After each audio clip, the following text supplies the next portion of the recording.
This episode is part of an ongoing story. If you're new here, you might want to start with episode 1. Previously, on what happens between the scenes.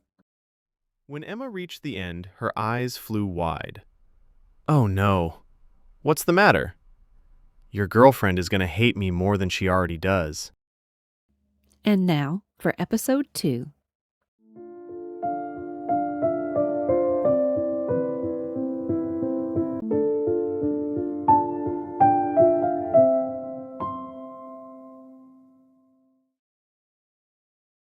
Lee flipped to the last page, finding the problematic section. The ending scene called for a kiss. Oh, don't worry. She's kind of crazy, I know, but she understands acting. It's not a problem. Emma glanced around nervously, wondering how to deal with the situation that had just fallen into her lap. One other woman and 3 men joined Kira in her group. She might have a kiss scene of her own. Emma considered this as she retrieved lotion from her bag and reached under her shirt to rub her scorched stomach. It burned you, Lee said.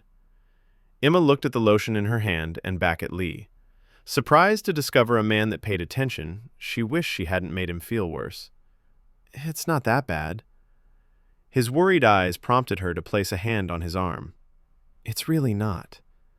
Touching his skin sent a charge through her that she hadn't expected. She quickly pulled back and changed the subject. You want to read out loud now? Undeterred, he asked, Are you coming to the fundraiser tomorrow night? I'll talk to her and make sure she apologizes properly. She just had a bad morning. The way he covered for his girlfriend made Emma envious. The last relationship she had ended a few months before she'd moved away from home to pursue performing arts. Even then, her ex wouldn't have been the type to cover for her if she acted like a jerk. Emma hadn't heard about the fundraising event since she showed up a few minutes late. Mr. Barton had asked for volunteers to attend a special performance the theater department had planned for their benefactors. Older, wealthy people with the kind of money needed for contributions enjoyed meeting the young people whose lives they would change by giving. After the play, students who could attend would schmooze the honored guests by serving them drinks and talking about their aspirations. She agreed to sign up, and Lee relaxed. After everyone had time to practice their new skits, Mr. Barton asked everyone to be off script by the next workshop.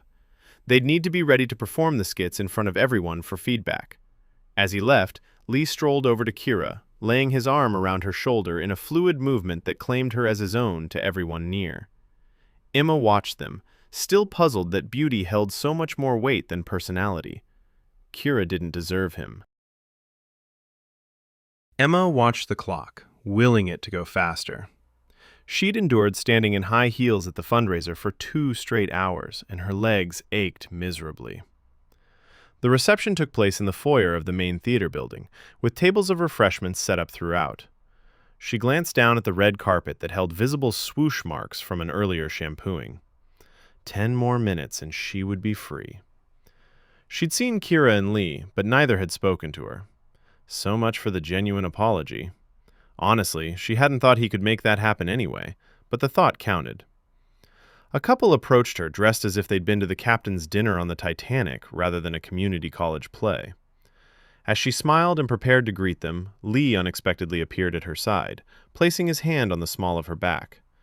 He received Rose and Jack with his warm nature, evidently impressing them. They asked about Springtime's sonnet and seemed pleased with the answers they received. The couple assumed Emma and Lee belonged with each other, as the woman remarked on what a cute pair they made and how lucky they were to perform together. Before Emma could correct her, they flitted away. Sorry, she said to Lee. Don't be. They were cute. Thanks for coming to my rescue there. I didn't want to handle those 2 alone. Lee looked at her as though he'd been a friend she'd known all her life rather than a person she'd met just yesterday. You're welcome. Where's Kira? Lee's expression made her immediately sorry that she's asked. Over there, flirting with some guy she just met. Looking in the direction Lee pointed towards, she saw Kira walk out the double doors of the building with her arm around a tall man with wavy blonde hair. He paled in comparison to Lee's dark features. And now she just left with him, Lee said. Stunned, Emma had no idea what to say. Are you okay? His composure floored her, but the anger he felt flashed through. She can do whatever the hell she wants. I'm not about to let her get to me. Emma tried to think of something that could offer a word of comfort or distraction. She'd feel terrible if a guy she dated left a party with another woman. Perhaps Lee shouldn't be left alone. Want to come over and practice our lines? Lee raised his eyebrows and gave her a half smile. His reaction reminded her of movies she'd watched, where a woman invited a man in for coffee at the end of a date, which everyone knew was code for "let's bang." She waved the idea away as though she could physically swat it out of existence. I mean, if it's too late or anything, no worries. If it's not too late for you, it's cool with me, he said, surprising her. She showed him where she had parked so he could follow her home. On the drive, she couldn't help to wonder what he expected. Surely he didn't think she was just waiting in the wings to jump him, even though he did have chiseled arms and fiery brown eyes. She wasn't that type of girl. A cluster of small two-story buildings made up the apartment complex where Emma lived. Each had a main floor with 4 units on the bottom and a short staircase leading to 4 units on the top. Her parents had helped her with the deposit, with the agreement that she'd pay her monthly rent on her own. She led Lee up to her 1 bedroom on the 2nd floor of Building C. Nice place, he told her. Her kitchenette took up only one side of a wall, with an island in the middle that doubled as a table. The living area sat on the opposite side, with a perfectly matched light green couch and chair settled around her TV. You mind if I get changed? She asked. Not at all. The door just past the living room held the entrance to her bedroom and adjoining bath.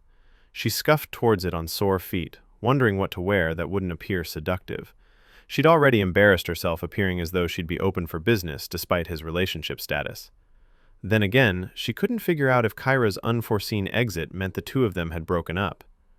Kicking off her heels, she reached back to unzip the blue sequin dress she had chosen for the evening.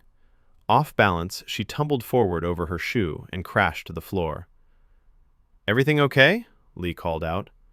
Emma tried to restrain the sounds of pain. She had hit her elbow as she came down. I tripped trying to unzip my dress, she said. Lee's shadow appeared under the door. Can I come in? She reluctantly agreed, still recovering on the floor of her bedroom. Unable to hide his grin, Lee walked over and swooped her up with one arm. He supported her back as she steadied herself. You could have asked me to unzip you, he said. I have trouble asking people for things. Still rubbing her injury, she turned her back towards him as he guided her around by the waist. Her attention abruptly swung from the pain to his steamy breath tickling her neck. Butterflies fluttered in her stomach as he dragged the pull of her zipper down much more slowly than would have been necessary. With lips close enough to brush her skin, he massaged the muscle she'd been soothing. Sure you're okay? He asked. Uh-huh, she whispered. Satisfied she'd come out unscathed, he returned to the living room. Frozen in exhilaration, Emma assessed what had just happened. He'd flirted with her, leaving her body tingling all over. Maybe the night called for coffee, after all. She couldn't deny her attraction to him, plus, for all she knew, he'd recently become a free man. Regaining composure, Emma slipped on a pair of cut-off jean shorts and a fitted pink t-shirt. When she joined him again, Lee had also gotten more comfortable. His jacket hung over a stool in the kitchen area, and he'd untucked his white button-down shirt. He'd pushed the furniture to the side, giving them more room to move around as they rehearsed. Would you like anything first? She asked nervously. No, I'm good. Before his cheeky behavior, she wouldn't have believed him interested. Suddenly, she contemplated what she should do, given the real possibility that he would make a move. If the question had come at a time where she could think clearly, she would avoid getting mixed up with anyone from class. At that moment, she wanted to abandon everything she'd ever believed about herself and let the moment sweep her away. I have my script if we need it, she said. Moving to face one another, Emma and Lee recited their lines. They got through to the last page without having to look at the script. His dedication to have learned the lines in one day impressed her. Though my heart tatters, I cannot stay, Emma said. Then do not go without leaving me your kiss. Breaking character, Emma moved back. Is that how you're going to look at me? She asked. What do you mean? You have to come across as in love, not annoyed. Lee. Sorry, I'm not fond of these cheesy lines. Cheesy?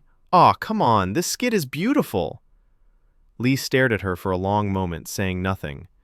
His expression told her that he enjoyed her appreciation for the corny love story. When he started again, everything about his demeanor changed. As he spoke his last line, he pulled her toward him. Grasping her bottom lip with both of his, he lingered there for a long moment. "How'd that work?" he asked. "That was good," she said breathlessly. "Oh yeah? Should we try again?" She dropped the script and slid her arms around his neck. Hopping upward, she wrapped her legs around Lee's body. He shuffled to the bedroom door, kissing her passionately. Throwing open the door, he gently tossed her onto the bed. Lifting her shirt, he swept his lips over the light pink burn mark still visible on her quivering belly. Thanks for listening to What Happens Between the Scenes. If you're enjoying the story, please make sure to subscribe so you don't miss the next episode. Episodes are released weekly, and you can also find me on social media channels at Laura Purple Butterfly. See you next week. Street lights